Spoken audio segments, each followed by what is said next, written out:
Imagine being the cure of pain and having patients come to you and not being able to help them cure their pain. And even worse, inflicting more pain upon them. Patients go to medical providers to get help because that is what we as people know. Their trust rests in our hands. And so when our equipment or painkillers don't work for them, we really have nowhere else to turn to. The only thing that we can rely on at that point is their pain level and how much pain that they can actually endure.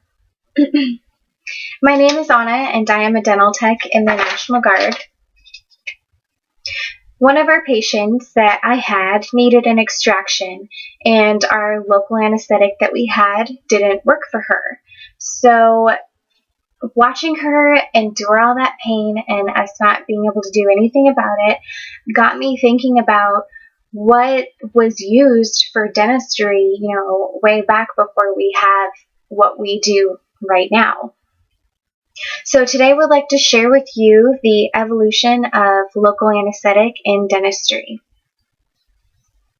Dentistry today is designed to make patients feel as comfortable as possible, but obviously this wasn't always the case. I would like to read you the article Surgery Without Anesthesia, written by AustinOralSurgery.com. The article reveals that surgeons would sometimes plug their ears with cotton so that the piercing screams of a patient wouldn't hurt them. Patients needed to be restrained so that their lashing out from pain wouldn't disrupt the operation, and sometimes alcohol was used as a way of dulling the pain, but for oral surgery in particular, this was unfavorable because it often involved vomiting. So this description is much different than what you and I experience going to the dentist today. So in the 1800s, methods were used focusing more on knocking the patient unconscious rather than the actual chemistry of inventing an anesthetic. So we weren't quite there yet. So let me show my slide. In the article Anesthetics, written by discoveriesinmedicine.com, the article states that the ancient Roman practice of bleeding patients into unconsciousness was recommended in 1777 by Alexander Munro, 2nd of Edinburgh, Scotland, and put into practice around 1800 by Philip Physick of Philadelphia, Pennsylvania. So the practice of bloodletting was common in the early 1800s, but obviously it was still a very risky procedure to do. And sometimes patients actually, other than bloodletting, asked for a blow to the head with a hard object so they can be completely knocked conscious and during the whatever surgery that they were getting. Take down my slide. So the mid-1800s was still kind of a hit or miss experiment for local anesthetic. The late 1800s is when actually kind of the base foundation for what we use today was kind of discovered. Show my slide. And that was actually cocaine.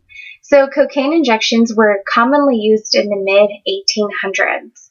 Pros of this would include it would take the pain completely away while giving the patient a joyful type of feeling. That's what they called it. Cons were obviously the addictive properties to cocaine. This was dangerous because some patients, as well as dentists, were becoming addicted to cocaine, and sometimes it would lead to their death.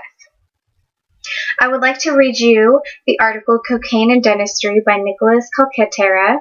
The article proclaims that in 1905, a new local anesthetic, Procaine, was introduced. Procaine had all the desired effects of cocaine as a local anesthetic, but did not possess the addictive potential nor the other negative side effects. Procaine then quickly replaced cocaine as the local anesthetic of choice in dentistry. And the development of an anesthetic similar to cocaine kind of became researchers' main point of focus. And so they were trying to get something as close to it as they could, obviously without the addictive properties. And procaine obviously wasn't perfect, so we didn't reach that plateau of anesthetic quite yet because some people were having allergic reactions to it. And also, the numbing effects didn't last that long. So this led researchers back to the drawing board. Take down my slide. And this led to the development of lidocaine in the mid-1900s. And lidocaine is actually the #1 most used local dental anesthetic still today. So there are still people that have an immunity to lidocaine. Like, for example, going back to my patient that I talked to you about, we had used lidocaine on her, but she was one of the rare type of person to not have it work on her. But luckily, there are many different types of local anesthetic today that are like lidocaine. So if one doesn't work, then there's others that will, which is always very reassuring for patients because there's always one that will work for you. So it's still, kind of a process of elimination, but it's good that we have a lot of options now. So I hope you learned something new today and you enjoyed my speech. Thank you so much for listening.